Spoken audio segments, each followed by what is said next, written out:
Dr. Tamale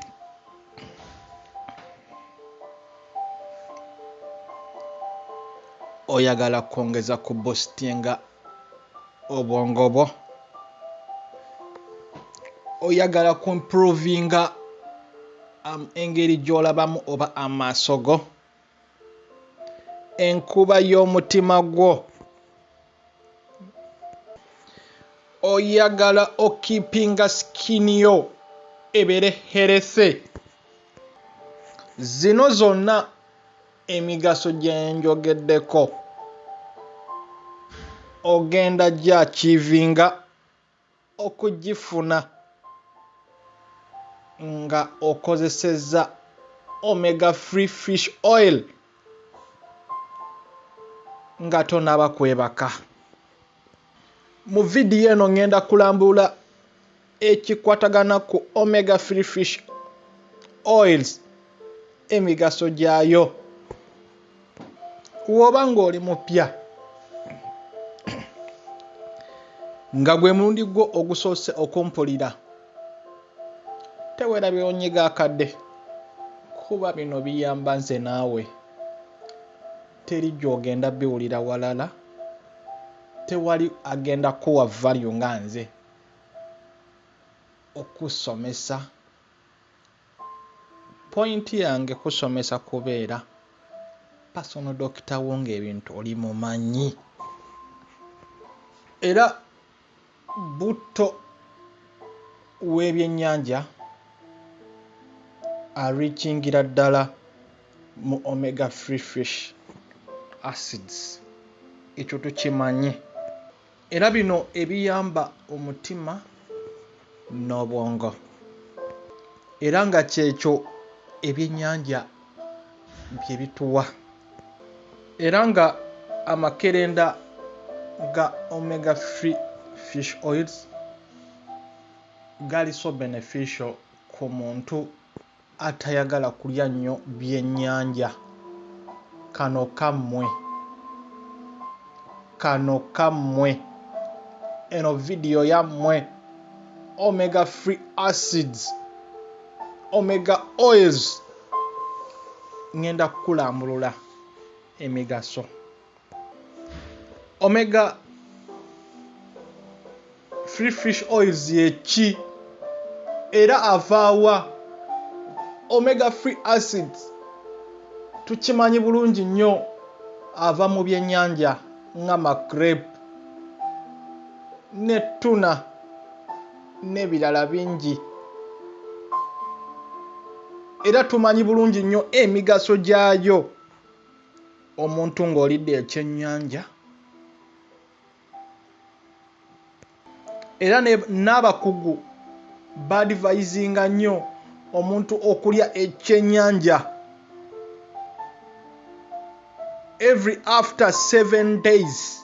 Mpuliriza, kuba biba richinga mu omega free acids ebigenda okuyamba oba okuyamba omubiri gwo mu nsonga nnyingi oba mu bintu bingi. Era nga wobeera tosobodde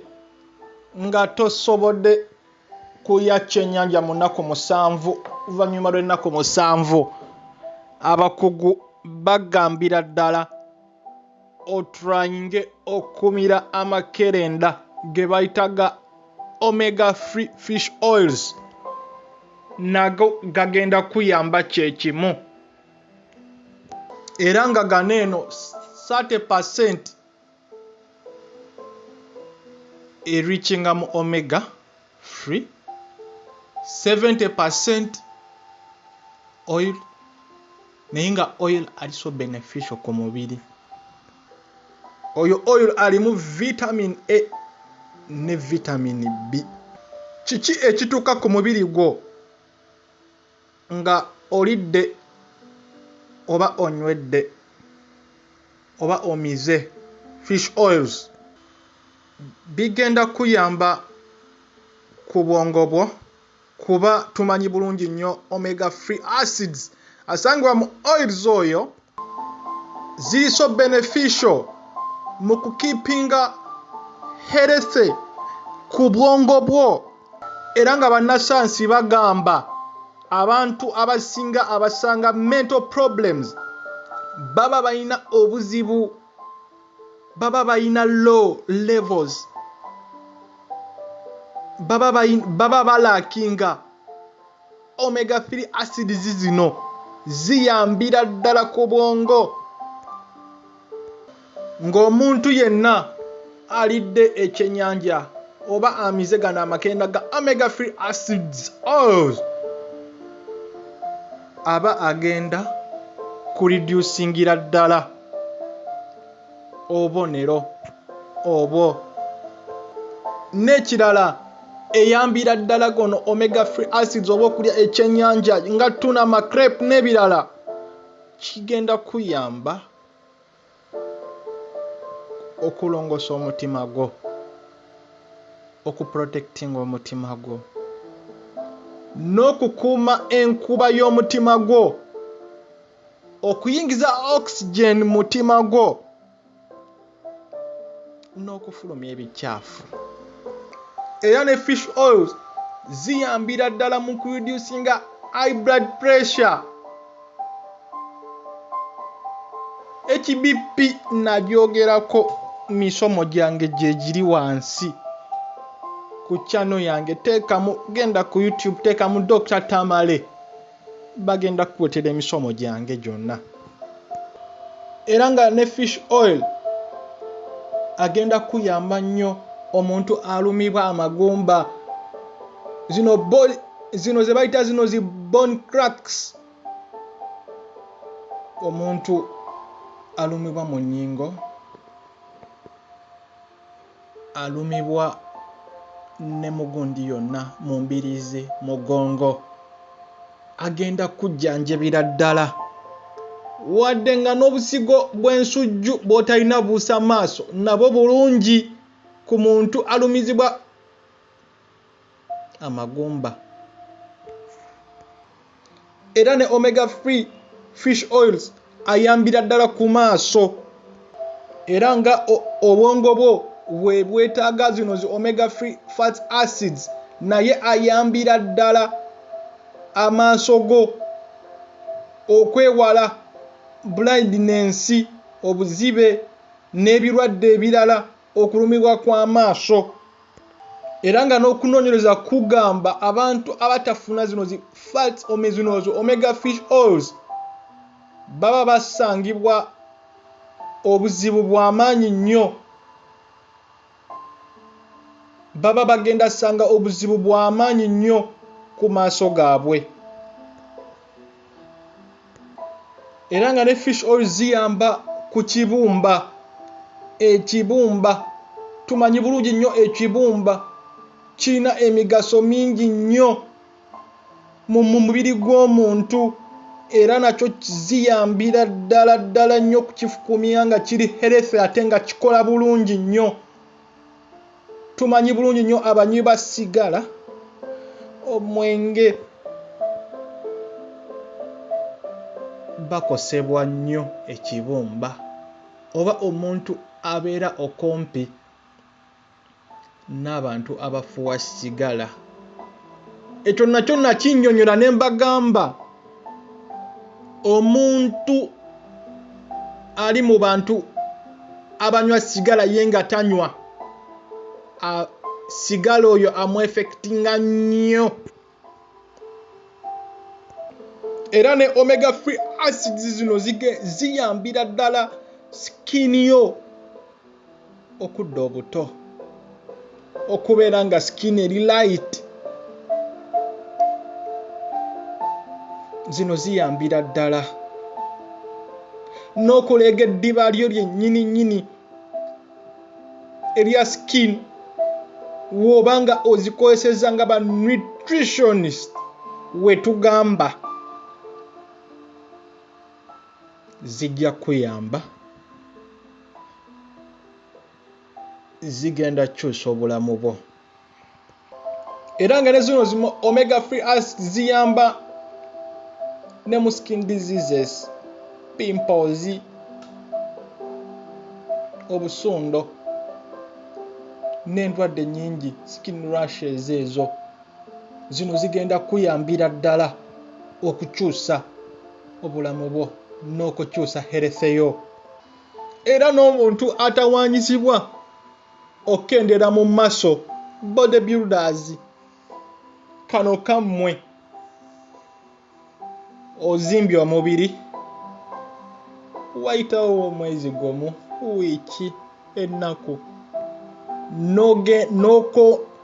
n'okonziba mu size ng'ogenda okonziba mu size ono fish oil ziyamba mu metabolism yo okubeera ku normal, zigenda stabilizing muscles. Era zino ne omega free acids oils zikuyamba ne kusala omugejjo as long as ozitwaliddeko ne exercise. Mpuliriza bulungi, exercise nkulu ng'obanga omira zino omega free acid ne nutrition gy'ofuna eba emmere gy'olya. Waliwo emmere eri healthy, waliwo n'emmere etali healthy. Calories eri rich in high calories n'eri mu rich in low calories. Genda neeyina eri low calories, emisomo naginnyonnyola. Era nga omega free acids zino ziyambira ddala nnyo kuba ziyina connection ne nerves. Tumanyi bulungi nnyo nerves oba emisuwa, tambuza omusaayi, era ekuyambira ddala ne ku stress, ekuyambira ddala n'okuteeka mu mood seeno ey'okwegatta mu nsonyiwe, eno mood eyaffe eri naturally okuba nga tolina kyeweeraliikirira. Era n'abantu abalina embuto abagenda okuba bannakazadde baadvisingibwa okutandika okumira ekkerenda limu erya omega free acids, okutandika nga okw'omwezi ogumu guwedde oba nga guweddeko omwezi ogumu ogwo. Ziba nnungi nnyo kuba mu first month tumanyi bulungi nnyo fetus wetandika okudevelopinga. Era zino omega free acids nkwadvisingira ddala nnyo okuzirya ne vitamin D. Ebintu bingi nnyo ebirina vitamin D. Era nga tumanyi bulungi nnyo omuntu alakinga vitamin D ze zireeta ne mu bone loss, okunyuka kw'enviiri, okulumibwa muscles, n'omuntu okuba mu depression, high pressure, HBP eyo, heart attacks ne breast cancer. Emmere obutiko, cheese oyo dayale, bukawo, amagi, ekyennyanja, omuzigo, amenvu ne bigreens ebyo, almonds, abali ebweru muzimanyi ezo. Era vitamin D ziyina kumiribwa olw'eggulo ne omega free fat acids oils. Era bwe kiba nga kiganye osobola n'okukitwala into fish, n'okukijja mu kyennyanja, okulya ekyennyanja eri oyo abasobodde. Era nkwadvisingira ddala